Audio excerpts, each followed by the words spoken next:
अब रुक करते हैं उत्तर प्रदेश की बड़ी खबरों की ओर और आप देख रहे हैं एचटी न्यूज नेटवर्क। आपको बता दें, उत्तर प्रदेश की बड़ी खबरों की ओर सीधे रुक करते हैं संवाददाता की एक रिपोर्ट पर नजर। नमस्कार, मैं एकता और आप देख रहे हैं एचटी न्यूज। आज हम बात करने जा रहे हैं राम मंदिर पर। बात तो बहुत समय से हो रही है, लेकिन बात ये भी हो रही है, कुछ लोग बहुत खुश हैं, कुछ नाराज हैं।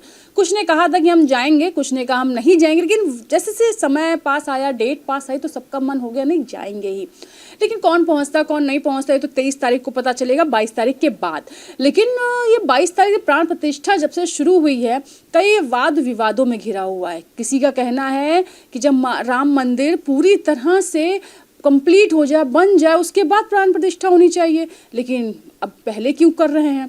कुछ ऐसे बड़े हमारे आचार्य हैं, कुछ ऐसे बहुत सारे ऋषि मुनि हैं, बहुत सारे ऐसे लोग हैं जिनका कहना है कि नहीं, प्राण प्रतिष्ठा तभी होनी चाहिए जब मंदिर का पूरा निर्माण हो जाने के बाद आखिरी में मूर्ति की प्राण प्रतिष्ठा होती है। ये हमारे हिंदू शास्त्रों के हिसाब से होता है। लेकिन भाई, अब क्या राजनीति है, क्या है, वो तो अलग बात है। लेकिन आज हमारे साथ हैं राजेश यादव जी, इनसे जानना चाहेंगे इनका क्या मत है, ये क्या कहना चाहते हैं कि राम लला जो विराजमान होने 22 तारीख को, 22 जनवरी को प्राण प्रतिष्ठा होने, उसके विषय में क्या कहना चाहेंगे। साथ में इनसे जानेंगे इनके नज़रिए में जो 22 तारीख की डेट है वो कितनी सही है और कितनी गलत। सर, आपका स्वागत है। आप हमें बताइए, 22 तारीख को सर प्राण प्रतिष्ठा होने वाली है, हंगामा मचा हुआ पूरे भारत में। कुछ लोग कहते सही है, कुछ लोग कह रहे नहीं गलत है, पूरा बन जाने के बाद ही प्राण प्रतिष्ठा होनी चाहिए। भगवान राम हर कण में समाये हुए हैं। भगवान राम आदिकाल कई युग पहले उनका जन्म हुआ।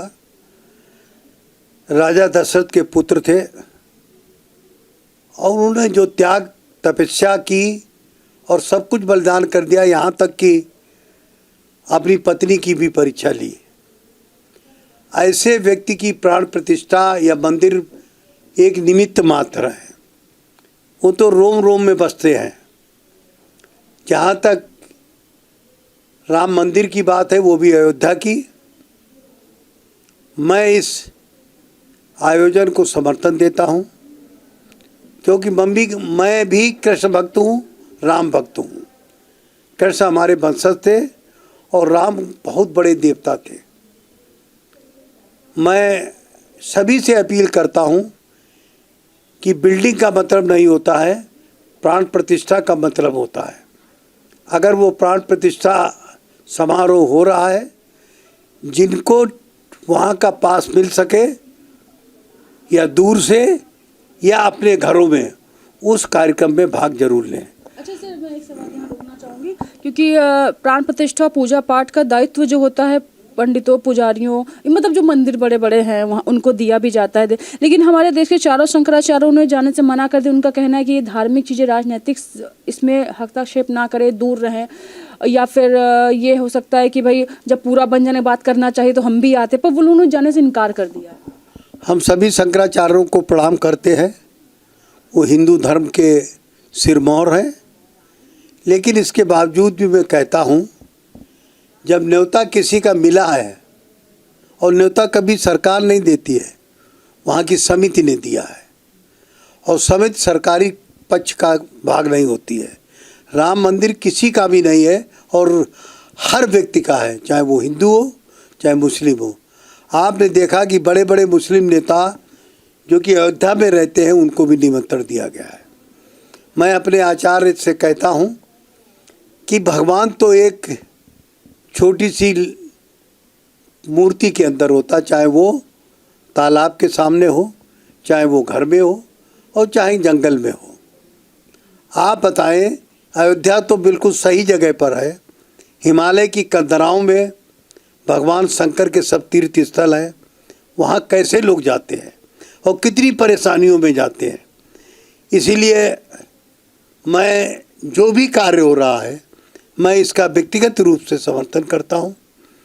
और हमारे नेता माननीय शिवपाल सिंह यादव जी ने भी बम्बई में स्टेटमेंट दिया है कि हो सकता है कि जिस दिन प्राण प्रतिष्ठा के बाद ये 2 दिन होते हैं ना पहुंच पाऊं, तो मैं 2 दिन के बाद जाऊंगा। भगवान का मंदिर तो वही रहेगा, ऐसा अखिलेश जी ने भी कहा है। तो ये बात मुंबई में साफ कर दी है हमारे नेता शिवपाल सिंह यादव जी ने, और मैं खुश हूँ। मैं उनको अनुसरण करते हुए राम मंदिर में जरूर दर्शन करने जाऊँगा। तो सर से मेरा आखिरी सवाल ये रहेगा, सर जैसे लोगों को अनाउंसमेंट हुई, लोगों तक ये खबर पहुंची कि 22 तारीख को प्राण प्रतिष्ठा हो रही है, लेकिन कई राजनीतिक पार्टियों में ये हलचल मच गई कि सिर्फ ये भाजपा सरकार की चुनाव जीतने की नीति है, क्योंकि चुनाव पास आ रहा है इसलिए 22 तारीख को ही रखी गई है, वरना राम जन्म जब हुआ था रामनवमी वाले दिन कर सकते थे, या और भी समय है जब बनने की बात कर सकते थे।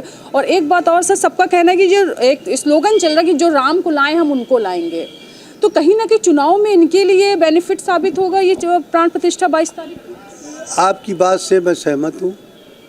राम या भगवान या कृष्ण का राजनीतिकरण कभी नहीं करना चाहिए, क्योंकि भगवान नाराज हो जाएंगे कि उनको भी राजनीतिक पार्टी या राजनीतिक वर्ग से जोड़ा जा रहा है, तो उस पार्टी को बहुत नुकसान उठाना पड़ सकता है। आप देख रहे हैं कि रामचंद्र जी कितने बड़े समाजवादी थे, उनके साथ कोल भी थे, भील भी थे, नर नारी दोनों लोग थे, आदिवासी थे, और इससे लेके उन्होंने श्रीलंका जैसी मजबूत जिसकी सेना हो उसको उन्होंने जीत लिया था। इसलिए आपकी बात को मैं सहमति प्रदान करते हुए कहूँगा, लेकिन इसी के साथ कहूँगा ये रामचंद्र जी के आशीर्वाद होगा। कोई कुछ कहे, कोई अपनी दुकान चलाए, वो उनका अपना व्यक्तिगत मामला है। हमारे नेता ने कहा है कि हम राम के बड़े भक्त हैं। विशेषकर आपने देखा होगा कि जब शिवपाल सिंह जी ने यात्रा निकाली तो कहाँ से निकाली? वृंदावन से निकाली। तो कृष्ण के और राम के इससे बड़ा भक्त कौन हो सकता है, जो अपनी रथ यात्रा ही भगवान कृष्ण की नगरी वृंदावन से निकालता हो, तो वो सबसे बड़ा हिंदू है।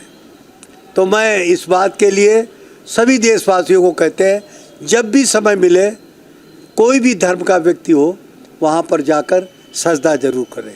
ये हमारे साथ थे राजेश यादव, जिन्होंने बताया कि उन्हें मंदिर बनने से कोई दिक्कत नहीं है, मंदिर बन रहा है वो जाएंगे भी, और 22 तारीख को जो ठीक है, लेकिन राजनीतिक जो लोग हैं उससे दूरी बना रखें कि ये आस्था की चीज़ है, राजनीतिक नहीं, आस्था की चीज़। आस्था में राजनीति नहीं आती है, ना ही कुछ आता है, सिर्फ आस्था भगवान से जुड़ी है। और बहुत से खुश इसलिए भी है कि 22 तारीख को भगवान का वो मंदिर, वो सपना जो करोड़ों लोगों का है कि अयोध्या में मंदिर का निर्माण हो, वो पूरा होने जा रहा है, प्राण प्रतिष्ठा होने जा रही है, राम का घर या मैं कहूँ मंदिर उन्हें वापस मिलने जा रहा है। खुशी तो हमारे साथ पूरे देश सेलिब्रेट करेगा। हर जगह होर्डिंग लगी हुई कि दिवाली, तो हमें लगता है राम सच में यार दिवाली सेलिब्रेट होगी, हर एक घर में दिए जलेंगे। भगवान राम के तो भक्त पूरा, और पूरा लखनऊ में हनुमान जी के मंदिर बहुत हैं। लक्ष्मण जी से हनुमान या लखनऊ से जुड़े हुए हैं, तो राम तो अयोध्या में आते हैं, लेकिन लक्ष्मण जी से लखनऊ जुड़ा हुआ है, तो हम लोग तो बहुत ही खुश हैं। और राम और लक्ष्मण और हनुमान जी की बात करें तो भक्ति और भावना से जुड़ा है, और भक्ति भावना से बना होता है इंसान। तो जो राम मंदिर तो बन ही रहा है, लेकिन हम ये कर सकते हैं, हम घरों में बैठ के वहाँ नहीं सकते, भगवान के आशीर्वाद ले सकते हैं, टीवी पे देख सकते हैं, राजनीति से दूर रह के भगवान का आशीर्वाद प्राप्त कर सकते हैं। मैं अंत में एक बात कहूँगा कि सबसे बड़े राम भक्त हनुमान जी थे, और उनके सबसे बड़े भक्त आदरणीय स्वर्गीय मुलायम सिंह यादव थे। मुलायम सिंह यादव जी ने हमेशा हनुमान जी को बहुत मान्यता दी है, कृष्ण और राम को दी है। आध्यात्मिक नगरी में हुए इस आयोजन के पीछे मुलायम परिवार का पूरा सहयोग है, और विशेषकर मैं अखिलेश जी को बधाई देता हूं कि उन्होंने पूरे हिंदुस्तान को बताया कि मैं सपरिवार राम मंदिर को दर्शन करूंगा और उनका आशीर्वाद लूँगा। मैं पूरी आस्था के साथ कह सकता हूं, उनको आशीर्वाद जरूर मिलेगा।